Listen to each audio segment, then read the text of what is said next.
Well, my initial response is, well, part of it is don't do that. You don't know enough, quite frankly. I mean, you're getting out of college. I remember getting out of school myself thinking, all right, I am rock and roll. I'm ready to run a company. I am good. I've learned everything, And you're competing with people who've been out of school or been at it for 10, 20, 30, 40, 50 years. You are now in the unlimited class. You're out there with everybody. People who are playing every trick in the book to get ahead. And they've been doing it. They've got the friends. They've got the connections. They've got the customers and the vendors for a million years. So that's what you're working with, or against, if you will. But you're not really working against anybody. It's all open to you. There's no breaking into something. It's all there. So what I would say is I would look around for the companies or people you really admire and go work for them. Because what's going to happen a few years later, call it maybe 10, and 10 goes by fast enough, but when people don't want to hear, well, 10 years, I'm like, God, I want to make it now and be like those Google guys now, You're better off, really, 10 years down the road, to have 2 or 3 companies, not 15, but 2 or 3, that are blue chip sounding companies. Like I work for Bank of America in banking. I work for Texas Instruments selling electronics.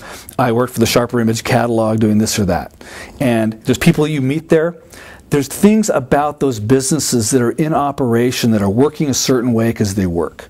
You just need to get an experience of actually in the machine of businesses doing what they do and the way they work. So you understand that. You need to understand the businesses.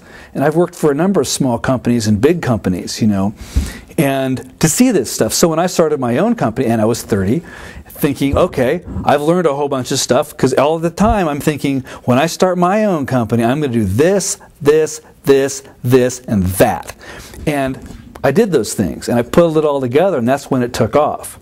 But I wouldn't have known, and I certainly couldn't have made business planning software, because what would I have known about business and selling this thing and asking people with millions of dollars to give me some to start a business with, for example. So you need to get in there, but this is the part. This is where you make some careful choices.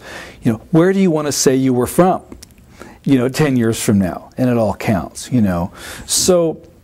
Now, on the other side, out of the other side of my mouth, if there's an extraordinary opportunity to start your own business doing something, and hopefully you'd be doing this with some friends or some other people who had some business experience, and you could get in on the ground floor of some cool new thing that you clearly saw an opportunity in, and I would do the research on it. You got to research to see who else is doing this thing. Really, I took several sales jobs, and I think, man, if only I'd really gone and studied their competitors first before I went with this company.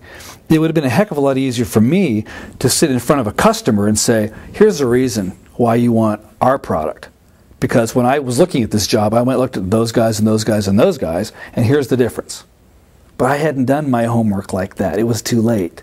So you want to do that kind of due diligence on the people you're going to go work for and the companies you're going to go work for.